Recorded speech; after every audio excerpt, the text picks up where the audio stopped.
Well, good afternoon, everyone. And I'd like to thank you all so much for joining us. I'm Virginia Attorney General Mark Herring, and I'd like to welcome you to this panel discussion on a very important and timely topic, the rise in anti-Asian, anti-AAPI rhetoric and hate and violence. I want to thank you all for joining us today, and I especially want to thank two of my colleagues, Connecticut Attorney General William Tong and DC Attorney General Karl Racine. Both of them have been leaders in their own ways about addressing the problem of hate and hate crimes. This rise in violence and hate against Asian Americans that has coincided with the COVID pandemic over the last year has to stop. This kind of intimidation and discrimination and even violence is meant to spread fear through entire vulnerable communities, to make our friends, our neighbors, family members, to make them feel like they are different or they're unwelcome, and it is wrong. Since March 2020, almost 3,800 incidents of hate, abuse, discrimination against Asian Americans have been reported to Stop AAPI Hate, which is a national coalition that is dedicated to documenting and stopping anti-Asian hate and discrimination. But we also know that unfortunately, all too often, these kinds of incidents go unreported. It is something that is way, way underreported. It is a top priority to make it clear that we in Virginia are all part of our Virginia family. Everyone is a part. No matter what you look like, where you come from, how you worship, or whom you love, you are a part of our Virginia family. I have proposed new tools and resources to protect our communities from hate and discrimination and violence. These include the creation of our No Hate VA website. It's a source for complete centralized information on hate and hate crimes, on illegal discrimination, which just yesterday we updated to exclusively focus right now on the rise of anti-Asian hate, abuse, discrimination, and violence. We also have put forward a package of legislation aimed at combating hate crimes and white supremacist violence that updated Virginia's definition of hate crime. It protects Virginians from violence and intimidation by hate groups and white supremacists, and to make it harder for hate groups and white supremacists to threaten, to intimidate, or to hurt Virginians with firearms. And I know there's still a lot of work to be done to make sure that every Virginian feels safe, comfortable, and welcome in their community. And I am dedicated to doing all that I can so that vulnerable communities know and feel that they are safe and that they're protected. So right now I'd like to introduce a couple of my colleagues. I'll start off with Attorney General William Tong. William was first elected in 2018 as Connecticut's Attorney General. He has been outspoken in calling attention to the rise in anti-Asian rhetoric and hate and violence. With us is also Attorney General Karl Racine. Karl was first elected, actually is the first elected DC Attorney General. He was first elected in 2014 and 2018. He is now the president of the National Association of Attorneys General, and he has made it a part of his presidential initiative to address this rise in hate and hate crimes. And so just to kind of kick off the conversation, General Tong, can you go ahead and just maybe introduce yourself a little bit and tell us what you can share about your experiences and what you've had to endure over the last year?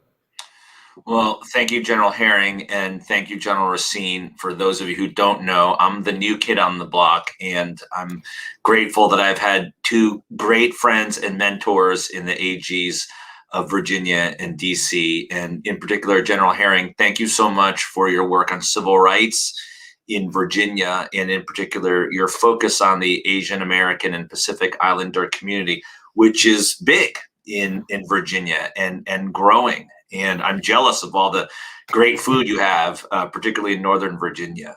You're welcome to come down anytime. Thanks. People just heard that. I think General Herring offered to buy, so I'm looking forward to getting some good Vietnamese noodles in particular in Northern Virginia. But let me just say that words matter, and the consequences of hate speech and giving voice and license to hate makes people unsafe, puts them at risk, and it gets people killed. And I'm talking about President Trump. When Donald Trump was elected in 2016, in 2017, there was a 20% spike in hate crimes across the country. And that caused Connecticut to strengthen its hate crimes laws. I was in the state legislature at that time, and I wrote and passed that bill to strengthen Connecticut's hate crimes laws. But then it got worse. And when President Trump started talking about denaturalizing American citizens, he was talking about my parents. And when he was attacking the children of immigrants here, American-born children of immigrants, and calling them anchor babies, he was talking about me. And then when the pandemic hit, and he started blaming Asian Americans and Chinese Americans for the virus, calling it the China virus or the Kung flu. That put all of us directly in the crosshairs and put targets on our backs. And as a direct consequence of that, we see what happened in New York. A man on a subway got slashed from ear to ear. A man in San Francisco, an older man pushed the ground and killed a Thai man. And of course, the horrific events in Georgia in just the last few days, where 6 Asian American women were targeted and murdered, along with a total of 8 people lost souls in Georgia. And so I think Asian Pacific Americans across the country are very worried about themselves and their families and their communities. And look, I, as a Chinese American, Asian American, I've seen this my whole life. It's no surprise to me. But I was surprised that when I became Attorney General, I still experienced the same amount of hate online. And people call me the Manchurian AG. Somebody called me Kim Jong Tong. And just yesterday, this is a common theme now, somebody accused me of being an agent for the Chinese Communist Party. Folks, I was born in Hartford, Connecticut. Thank you very much. And I'm as American, I'm going to borrow what a journalist said, I'm as American as pork fried rice and egg rolls. And I'm proud of that. But that doesn't exempt me, like many Asian Americans and Chinese Americans, from being the targets of hate. And I'm really worried about people across our state and across our country. I'm lucky, we're lucky as attorneys general, people look out for us, right? And we have a public profile. But I worry about my friends and my neighbors and people across the state who don't have that, and who suffer the hate and the attacks that people experience every single day. Wow, that is really powerful. Thank you for sharing that. And some of the experiences that you've been talking about are happening in all across the country. We in Virginia are not immune from it either. Recently, there was a string of burglaries singling out Asian businesses, and so it is happening everywhere across the country, and it's got to stop. General Racine, I had mentioned how as president of NAG, you made it your presidential initiative to try to address this rise in hate and hate crimes. Tell us about your initiative, and tell us more about how you can use this as a platform to address the rise in hate crimes and white supremacist violence. Sure. Thanks a lot, Mark, for inviting us today. I join William in commending you for your work over your 2 terms, and certainly your commitment to equality and civil rights. I know that when President Trump went forward with the Muslim travel ban, that you were at the airport over there at Dulles Airport lending a hand. And of course, you joined, as we did, with other attorneys general, fighting for the principles of equality and fairness and rule of law in the United States. It's always a pleasure to be with General Tong, who I've known for nearly 30 years. And he's always been the star that he is now in the AG realm, never been afraid to fight for people who need to be stood up for. And like William, I'm an immigrant. So my family came here from Haiti, and my parents wanted nothing more than for me to work hard in school, do right by others, and become an American citizen. I was naturalized and care deeply about fairness and don't like it when people scapegoat. And that's what's going on. As William said, this idea that words matter, they do matter because people listen. And the simple truth is that so many people, too many of us, our neighbors, even our friends, as Americans, don't understand the history of our country and the history of how we benefited from the difference of people coming in and becoming residents and citizens and contributing to the American fabric. So my initiative is all about standing up for humanity and fighting hate. And we're focused on awareness, which is really education, trying to bring people to an awareness around the history and the legacy of hate, but also the commonality that we all share. We also want to focus, of course, on making sure that there's prevention. Prevention, again, starts with education and awareness. Just after this session today, I'm going to be talking with a group of 8 to 10-year-olds about the issue of hate. And I can't wait to listen to what they're going to tell me, probably about the equality and diversity of their classmates. And I'll try to add to that conversation and make the point that just because someone is from someone else, where else, looks different, as Mark said, may pray to a different God, it doesn't mean they're less than, and certainly never justifies any disparate treatment or worse, violence against them. I'm going to tell those young people that whenever they're encouraged to scapegoat somebody because of where they're from, understand that we're all from the same God and universe, and that scapegoating is the easy way out.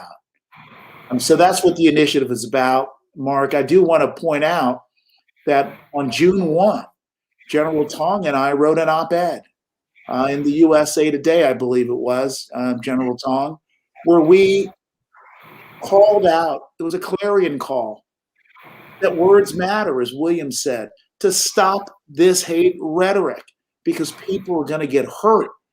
And we've seen that happen most recently in Atlanta. You cannot absolutely rule out the fact that so many of the victims were Asian and women. There's a lot of hate going on out here against women that needs to also stop. Yeah, and thank you, Karl. And I do remember your op-ed with General Tong. And this is something that has been increasing over a period of time. It was something that I noticed even before the 2016 election, which the rhetoric in that campaign seemed to begin of the hateful rhetoric. And experience tells us that, especially with social media platforms, that there is a percentage of people out there along the spectrum who are going to hear that, and some of them will act on it. And we have to push back. And I think it can recede, but only if we all come together, speak out against it, and come up with ideas and tools to push back on it. General Tong, what do you think people can do? Like if they witness an act of hate, or where there's a rise in hate and bigotry toward communities, how do you make them feel supported? How can you make sure that they feel that they are not alone in this fight? Thank you for that question, General Herring. But before I answer that directly, let me give you another way of looking at that question. What can we do to come together and really confront hate, I think is a big question. And I really think it's important for us to confront the legacy and history of racism in our country against all people. And people, I think one of the most disheartening things about the last week, and frankly the last year, is that people have said to me, I can't believe that there's this kind of hatred against Asian Americans, as if it's something new. And of course it's not. And people don't know the history, the beating death of Vincent Chin in the 80s. They don't know about the Chinese Exclusion Act. And you'd be surprised at how many people aren't aware of the legacy and the history of Japanese internment, and how we in this country blame Japanese Americans for Pearl Harbor, and we put them, families, in camps. 125,000 Japanese American citizens, I should note, Japanese American citizens in camps on American soil. We did that, not more than 75 years ago. And so there's a long legacy of that and a history that people don't appreciate. And I don't think that you can begin to confront racism that is really deep-seated and rooted in our history. And you can't do anything about it until you recognize it's been here for a long time. And the through line there is white supremacy, which goes back 400 years in this country. Yeah, and similarly, when people, after George Floyd died, and people said, "Well, this is our moment. This is an inflection point," I respectfully reminded people, we've had many moments and many inflection points before, and George Floyd wasn't the first African American man to die, right? And he won't be the last. And I think you can't confront these huge problems, social problems, and confront this hate without recognizing that, right? How much work we have to do. So let me just say a couple of things that are really important. One, of course, is support each other and your neighbors. And I don't just mean that, as a throwaway comment. For example, there's a family, the Tong family in Farmington, Connecticut. They were nearly deported. What saved them a few years ago was citizen action. Customers at their business, neighbors coming together, demonstrating, rallying around them. That brought in elected officials like me and the governor, and they're still here. And we saved that family. That they were going to be shipped back to China and probably to North Korea, which is where they're from. And I don't have to tell you that wasn't, a good deal for them. And so citizen action, just people rising up and supporting their neighbors when they're under attack, is incredibly important. Support civil rights organizations and civil rights efforts like, General Herring, your new civil rights efforts in the Attorney General's office. There may be commissions in your states. The Asia Pacific American Affairs Commission may exist in various states. And in Connecticut, we have a commission that addresses these issues. Participate in those commissions and their events. And finally, I would say there are groups and organizations called affinity groups. And there are affinity bar associations like the National Asian Pacific American Bar Association. There are affinity groups at work. Those aren't just nice to have, right, kind of organizations that you just put up because it's good to have diversity. At moments like this, when so many people, especially people in vulnerable communities, have a target on their backs, it's really important to support those groups, empower them in the workplace, in our public and private institutions, and give them the tools they need to give people support and safe spaces.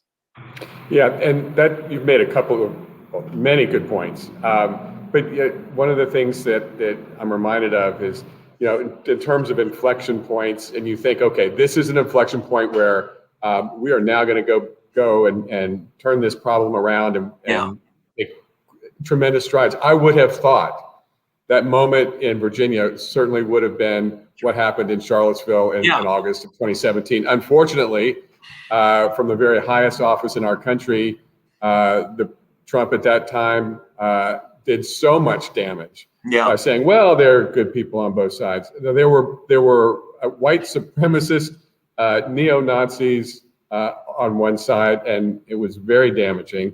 And it in some ways was a setback. Many ways it was a setback. But your point about coming together, supporting communities that are under attack is so important. There have been times in Virginia where there have been hate crimes, whether it's been anti-Hindu graffiti, racial slurs spray painted on an African schoolhouse, African American school, synagogues and Jewish schools, mosques, and the different faith communities really came together and rallied around them, because a threat against one is a threat against all. And it was really helpful, but we have to continue to pair words with actions and try to identify policies and laws that we can help strengthen people, lift them up, and make them feel like they are a full part of our community and our state. So, General Racine, how big of a problem is this? I mean, General Tong has talked about our history of attacks on Asian Americans.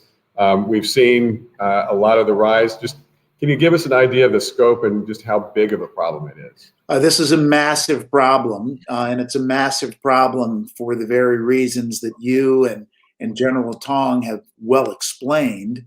Namely, there's a tolerance for ignorance of basic facts. And sometimes when we want to confront aspects of our history that shouldn't make us proud, we blame the historian for not loving our country. Our country is better when we, just as a child is better, when that child learns from a mistake and doesn't do it again. Our country is better when we learn through and from our horrific mistakes. Instead, there's been a reluctance to do that. We would prefer, oftentimes through the mouths of leaders, to think that we are perfect and that anyone who seeks to make us better is talking us down. And so it's important for us to understand the facts.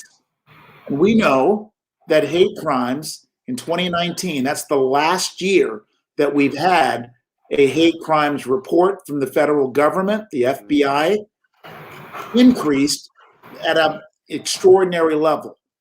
It was the deadliest year, 51 hate crime murders. In the District of Columbia, hate offenses tripled from 2015 to 2019. And we know, as you suggested, General Herring, that these numbers are underreported. And they're vastly underreported. Some of it is an absence of will. The other of it is an absence of resources. And that's why I'm proud that the two of you support me and a whole bunch of other AG in passing the No Hate Act, which would provide money to local and state law enforcement officials to collect the data, gather it, and send it to the FBI. Mark, you mentioned Charlottesville. Well, if you look at the FBI data on hate crime for 2017, notwithstanding the fact that Heather Heyer was killed, notwithstanding the fact that over 48 people were arrested, and I have to also acknowledge the deaths of 2 state troopers who died from a helicopter crash for their surveillance when they were surveilling the dangerous events. There were 0 reported hate offenses out of Charlottesville for that year. And believe me, underreporting is utilized by those who benefit from hate to downplay the existence of it.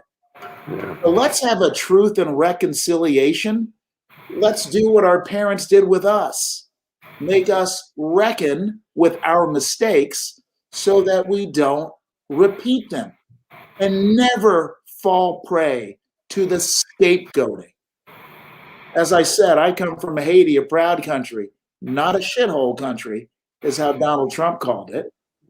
And in the 80s, Haitians were not the cause of the AIDS epidemic, as some conservatives at that point tried to levy that slur on us. Let's instead respond with, sorry about that, something in the house fell. This is live television, folks.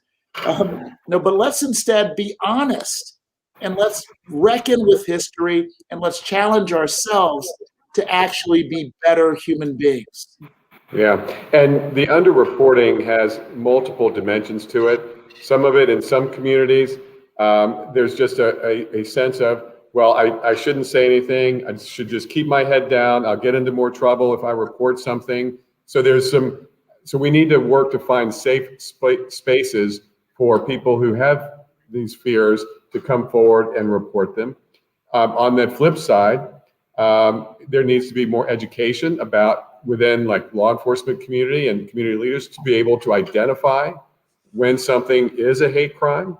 And then, Carl, to your point, some of the difficulties in prosecuting hate crimes, because trying to prove the motivation can sometimes be very difficult, leads to underreporting. So there are multiple dimensions of the problem of underreporting.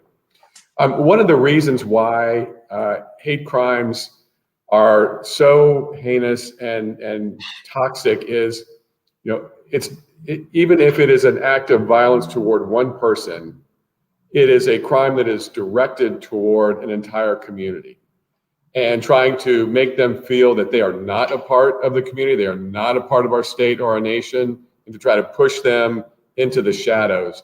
And so that's one of the reasons why it is so much more serious than a single act of vandalism, as serious as that is, but it's directed toward an entire community to make them feel unwelcome. What about for those, and this is for either one of you or both of you, what about for the people who may not be part of the targeted or vulnerable community? Why should they join in this effort to try to combat the rise in hate crimes? I'm happy to defer to General Tong. I just got a page that, remember, I'm going to go speak to 8 and 10-year-olds. They're sitting there ready to go at 1:30. So I'm going to have to jump off. General Herring, thank you so much for having me. And, I always love being with General Tong. Your question is extremely important about why it matters to all of us, even if we're not at the moment the subject of hateful words or hateful actions. Thank you very much. Thank you, General Racine, and thank you for your great work. You got it. So, General Herring, to answer your question, because it makes all of us less safe. And there's that famous poem, and I'm not going to mangle it right now, but I think it came from the Holocaust, and it's a poem about coming for this group and I didn't say anything, and then coming for that group and I didn't say anything, and then when they came for me, there was nobody to say anything. And obviously I'm not doing it justice, but it's a famous poem or writing that we've read many, many times, said about many, many groups. And so it's incumbent upon all of us to be there for each other, because you never know where history and anger and hatred is going to turn. And if one thing is clear, it visits upon everybody. Even if you think you're largely immune from it, you're not. And it comes in the form of what happened in Georgia. It comes in the form of mass shootings, right? I mean, those are driven by hate and anger, and it all comes from the same ugly place and stew of hatred and anger and bile against other people. And the more of that there is, the less dangerous society, the more dangerous society is, and the less safe we are. Yeah, well, we are all in it together. And I did a series of roundtables around the state a couple of years ago on this issue, and invited people who have experienced and been victims of hate crimes. And, part of it is the violence, and it is a real public safety threat, but it also has this toxicity within our community and our society. And there's just so many stories of people who said, when they came to this country, they felt welcome and lived in Virginia for decades and decades. And now all of a sudden, they're having to look over their shoulders. Yeah. They're not getting served in a grocery store. People are saying racial slurs toward them. And we all have to work together to turn this problem around. And especially right now, the Asian American Pacific Islander community needs us, and we need to stand with them and make sure that they know that they are a full part of our country and our Commonwealth and our states, and a full part of our community. General Tong, thank you so much for joining us on the panel. And also, more importantly, thank you for your tremendous leadership, especially on this issue. And to everyone who's joined us online, thank you so much for joining us. And we need to continue to stay together and stay strong and support our vulnerable communities. Thank you all so much. Thank you. Take care.